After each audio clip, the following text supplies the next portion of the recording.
pour cette dernière partie de notre grand entretien, où les vidéos ont été alternativement publiées dans nos deux chaînes respectives, donc chaîne du Cercle Grand-Mermoz et chaîne du Cercle du Guesclin, on voulait finir par une inspiration française avec une figure qui va être panthéonisée le 30 novembre, si je ne me trompe pas. C'est ça, c'est ça. Il s'agit de Joséphine Baker. Alors justement, Kylian, qu'est-ce que tu peux nous dire sur Joséphine Baker, sa vie, comme dit France Culture, une vie, une œuvre, Joséphine Baker. Alors, je commencerai par une petite phrase de Régis Debray dans sa tribune au Monde en 2013, où il appelait déjà à sa mise au Panthéon, parce que je pense qu'en fait, Régis Debray en parle mieux que moi, et en fait, il parle de beaucoup de choses, hein, mieux que à peu près tout le monde. Il disait d'elle que elle était la légèreté qui rimait avec la liberté. Et je pense que c'est ce qui résume le mieux l'œuvre de la vie de Joséphine Baker. Alors, qui est-elle d'abord? Bon, Joséphine Baker est née en 1906, donc à Saint Louis, donc c'est-à-dire à Saint-Louis, dans le Missouri, dans l'État américain du Missouri, qui est un ancien établissement français de Haute-Louisiane. D'ailleurs, on y trouve une statue équestre de Louis IX, donc Saint-Louis, fils de Louis VIII, hein, Louis VIII dit le Lion, qui est aussi une figure incroyable. On pourra peut-être reparler, une espèce de chevalier rocambolesque qui, en 1216, débarque en Angleterre, se fait couronner par les barons rois d'Angleterre, enfin, quelque chose d'énorme, qui est mort jeune, hein, puisqu'il est mort après 3 ans de règne seulement en 1226 de la dysenterie. Enfin bref, c'est pas là le sujet. Donc elle est née donc en 1906 à Saint-Louis dans le Missouri, et elle est morte en 1975 dans le 13e arrondissement de Paris. Alors, elle est issue d'une famille très pauvre. Elle est mariée 2 fois avant ses 15 ans. Une famille très très pauvre qui l'envoie, pour nourrir la famille, puisque c'est la fille aînée, qui l'envoie dans une famille donc blanche, évidemment, pour être servante, en fait, domestique. Et elle a très tôt ce goût de l'aventure, ce goût en fait, cette volonté d'émancipation individuelle, on y revient, parce que à 16 ans, elle quitte son deuxième mari, son déjà deuxième mari, c'est pas le dernier, hein, pour aller à New York. Pour aller à New York, où elle commence, donc pour aller à Broadway, en fait, hein, pour être artiste à Broadway, ce qu'elle va devenir. Elle commence comme habilleuse.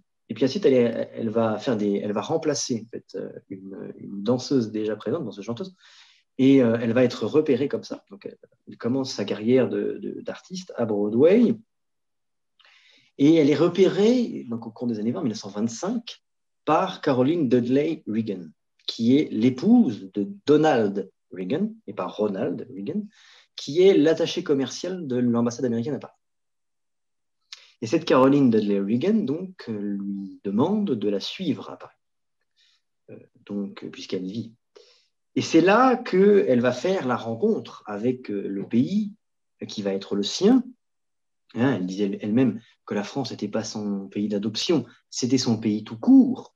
D'ailleurs, Joséphine Baker est beaucoup de choses, mais elle est en partie cette figure de l'assimilation et de l'absence du racialisme ambiant en France qui existe aux États-Unis, que Gaston Monnerville, par exemple, aussi manifeste très bien. Alors, elle arrive à Paris donc en 1925. Elle est effrayée au départ, évidemment. Elle est très jeune. Hein, elle est née en 1903, donc 1906, pardon, donc elle a 19 ans. Elle arrive à Paris et elle va être repérée très vite comme, pour ce qu'elle est, c'est-à-dire une très bonne chanteuse et danseuse. Et elle vit son arrivée à Paris comme une libération. Hein, c'est-à-dire qu'elle explique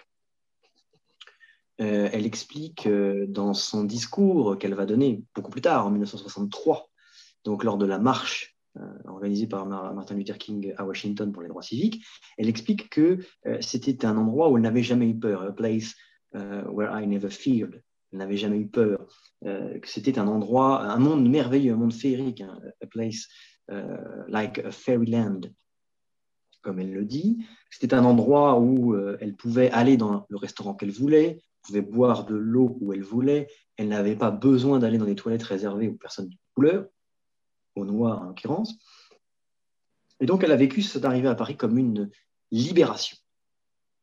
Et c'est très drôle parce qu'elle va le rendre. Il y a une sorte de résonance après, effectivement, dans son engagement au sein des forces françaises libres sur laquelle on va revenir évidemment. Et elle va devenir cette figure de la liberté, en fait, une figure de la liberté et de l'égalité, cette figure très, très française aux États-Unis, qui d'ailleurs lui a valu une certaine méfiance de la part de certaines figures de l'émancipation noire américaine qui vont la trouver trop française. Bon.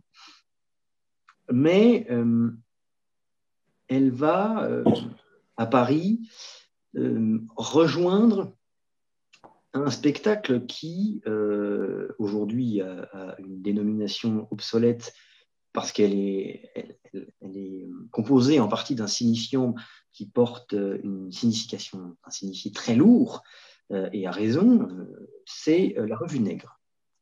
Alors la Revue Nègre, c'est un spectacle qui est destiné à faire découvrir la culture jazz américaine en France.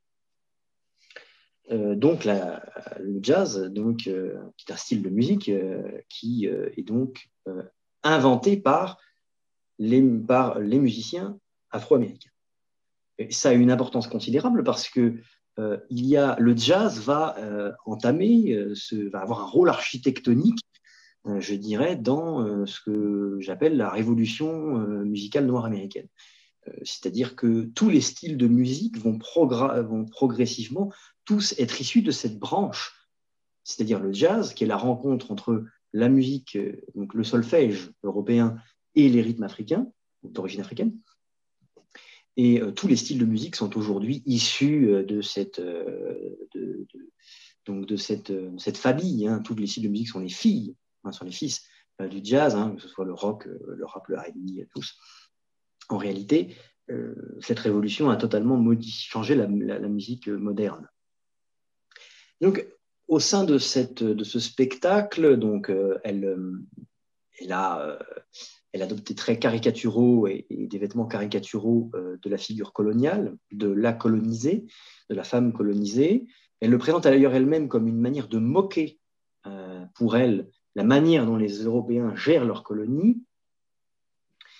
Et parallèlement, elle rejoint aussi un mouvement littéraire et artistique qui est la Renaissance de Harlem, à New York, donc, où on trouve d'autres grandes figures intellectuelles et artistiques du monde afro-américain, comme par exemple Marcus Garvey, qui est écrivain, ou Louis Armstrong, qui est donc musicien, mais encore Arthur Schoenberg, un grand historien afro-américain, donc des figures intellectuelles des mouvements d'émancipation afro-américains, puisque la Renaissance de Harlem est en fait un mouvement qui prône l'émancipation par la culture des Afro-Américains, et elle devient, et ça c'est très intéressant sur le plan symbolique, elle devient l'artiste la mieux payée du music hall français. Elle fait fortune en fait, elle fait fortune à la fin des années 20 et dans les années 30 à Paris, ce qui va beaucoup lui servir plus tard, et puis en fait elle va être mondialement connue comme l'incarnation même du music hall, c'est-à-dire de cette forme de théâtre chanté en fait, cabaresque. Et c'est d'ailleurs autre résonance, elle est née à Saint-Louis, donc établissement français, ancien établissement français, et en même temps elle est un peu la descendante des troubadours, comme par exemple l'était Guillaume VIII d'Aquitaine, donc le grand-père de la fameuse Aliénor de la dernière fois, qu'on appelait le troubadour, puisque c'est une forme artistique qui a été en partie inventée et développée par Guillaume VIII d'Aquitaine. Donc il y a une forme de résonance à travers l'histoire chez Joséphine Baker qui est assez frappante. Alors, elle trouve cette émancipation à Paris et elle va avoir une reconnaissance vis-à-vis de la France qui ne se démentira jamais. Elle dira d'ailleurs que lorsqu'elle rejoint les forces françaises libres, elle dira d'ailleurs qu'elle se met à disposition de la France et qu'on peut disposer d'elle comme on l'entend.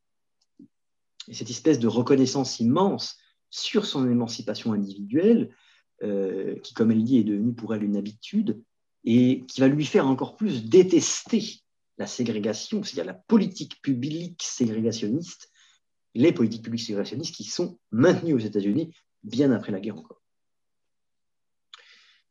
Donc, elle rejoint en 1939, dès 1939, dès septembre 1939, le contre-espionnage français. Préalablement, elle a eu la nationalité française en 1937, puisqu'elle a épousé Jean Lion. Elle a épousé Jean Lion, qui est un industriel français.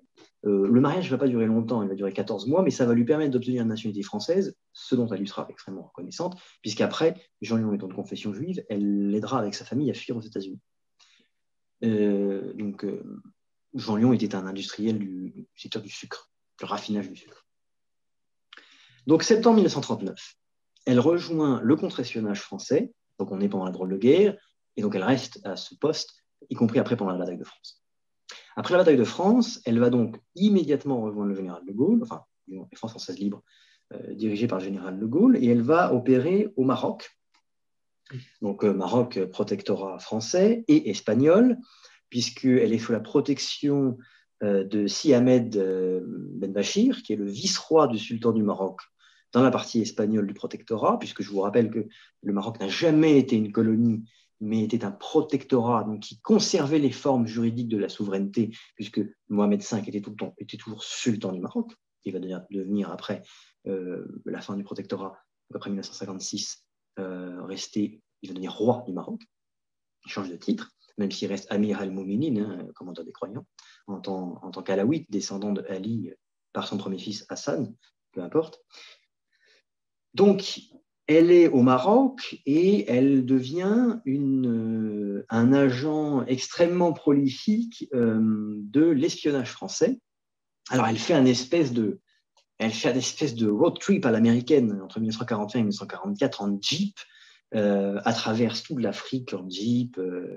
Elle va au Moyen-Orient, à Beyrouth, à Damas. Elle récolte un maximum d'informations qu'elle peut et elle les fait remonter jusqu'au Royaume-Uni, jusqu'à Londres, en camouflant, en déguisant donc les messages dans ses partitions musicales qu'elle fait remonter à travers Lisbonne, capitale du Portugal, donc pays neutre, jusqu'au Royaume-Uni. Donc, elle trouve des espèces vraiment de road trip où elle s'échine à récolter un maximum d'informations sur un maximum de personnes possibles.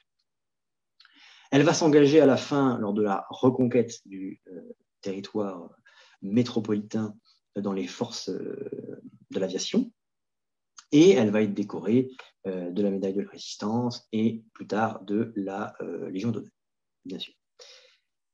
Alors, donc, c'est comme ça que Joséphine Baker entend remercier le pays qu'elle estime être le sien.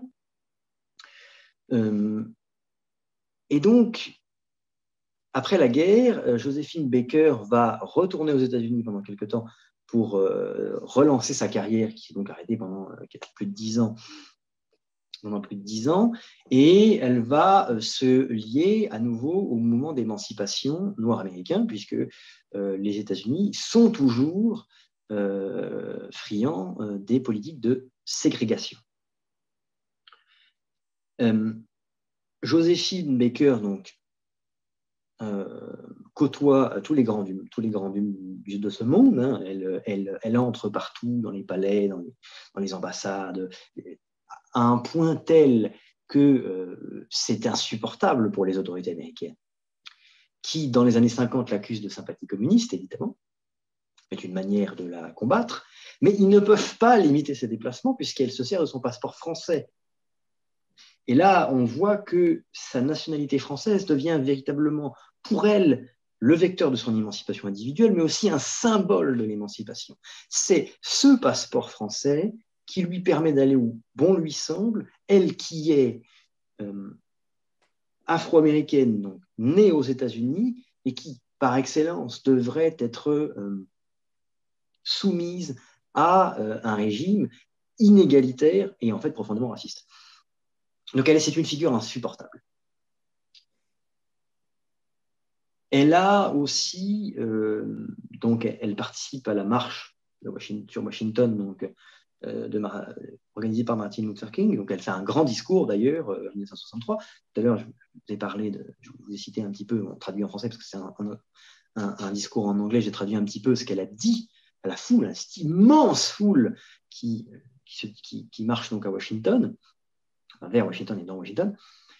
Et durant ce discours, elle met l'accent sur un point qui va être le vecteur de la fin de sa vie, qui est l'éducation des enfants.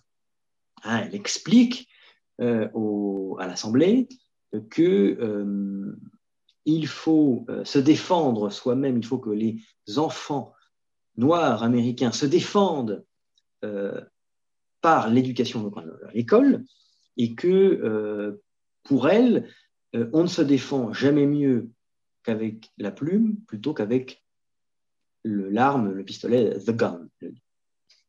Ce qui est tragiquement, ce qui résonne tragiquement en fait dans, bien sûr, la sociologie américaine encore aujourd'hui. Alors, elle fait l'acquisition, puisque elle est devenue très riche, elle fait l'acquisition du château des Milandes, enfin de Milandes, pardon, en Dordogne, une ancienne propriété de la famille seigneuriale des Caumont entre le XVe et le XVIIIe siècle, puisqu'ils perdent la propriété du château à la Révolution. Et dans ce lieu, elle crée en fait une sorte d'utopie, au départ alimentée par sa fortune, puis par des emprunts, qui l'amèneront bien sûr à la banqueroute et à l'abandon du lieu, où elle va adopter 12 enfants d'origines très différentes. Alors il y a un enfant français, mais il y a aussi un Finlandais, Un japonais. un Japonais, un Coréen, enfin plusieurs, donc ils sont 12, qu'elle appelle sa Rainbow Tribe, donc la tribu arc-en-ciel. Et ils vont être éduqués, donc ils vont à l'école de Castelnau, à l'école publique de Castelnau, qui est le village d'à côté, mais elle leur paye aussi un précepteur, ils ont des nounous, enfin, ils vivent en fait dans le grand luxe, ce qui va lui amener à dilapider sa fortune. Elle est extrêmement dispendieuse parce qu'elle est très généreuse. Ouais. Ce qui va conduire en 1968 à ce que son domaine soit saisi. Et donc, sa fin est tragique. Sa fin est tragique parce que donc sur la paille, elle doit reprendre à un âge avancé. Hein, elle est née en 1906, donc en 1968, elle a déjà 62 ans. Elle va reprendre donc sa carrière d'artiste pour gagner sa vie. C'est d'ailleurs en tournée qu'elle apprend que son château est saisi. Elle va y retourner, elle va faire le siège du château. Elle va être jetée violemment par les hommes de main du nouveau propriétaire. Elle obtient heureusement le soutien donc, de Grèce de Monaco, la princesse. D'ailleurs, c'est là-bas qu'elle est enterrée pour l'instant. Elle a été inhumée à Monaco. Donc, son corps va être bien sûr déplacé à Paris. Et elle va mourir d'une hémorragie cérébrale en 1975. De fatigue. Enfin, en réalité, elle est épuisée par une vie, disons, chargée de signification colossale, de liberté, d'égalité, d'émancipation individuelle, d'un refus obstiné du racialisme, parce qu'elle a vécu dans sa chair le prisme racial qui menace aujourd'hui encore les sociétés occidentales. Et elle va le refuser, elle va tellement le refuser qu'elle va construire sa propre petite utopie au château de Milande, justement, où elle, avec justement les origines diverses des enfants qu'elle adopte, elle va chercher à combattre en acte cette espèce de racialisme qu'en réalité, par son exemple, elle a toujours combattu durant sa vie. Et d'une certaine manière, elle a porté, par une certaine naïveté, c'est vrai, un idéal utopique qui était lourd de sens parce que justement, il répondait à un réel, il y a une expérience historique très complexe qui a été contenue en elle. Hein, dans une seule femme a contenu une telle expérience historique en elle qu'elle ne pouvait que justement être portée par cet horizon utopique. Et à chercher à modifier le monde pour que plus personne ne vive la lourdeur et le fardeau de cette expérience historique. L'extrême pauvreté d'abord, durant son enfance. Elle est mariée mineure. Ensuite, elle part, elle commence cette espèce d'aventure en partant à Broadway. Elle est repérée, elle finit à Paris, elle s'engage à Paris comme artiste.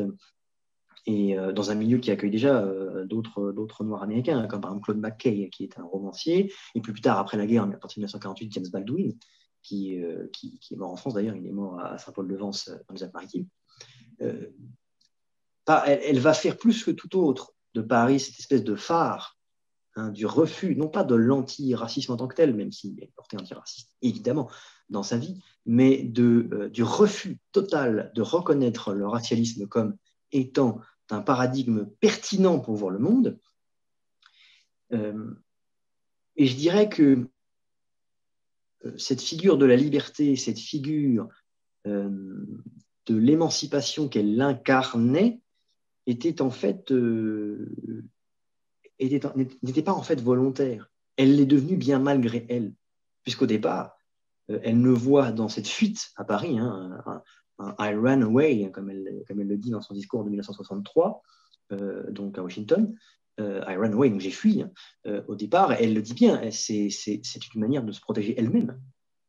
Elle a une porte ouverte, elle la prend. Hein, et donc la France va devenir cette terre d'accueil, cette terre d'assimilation, cette terre d'émancipation.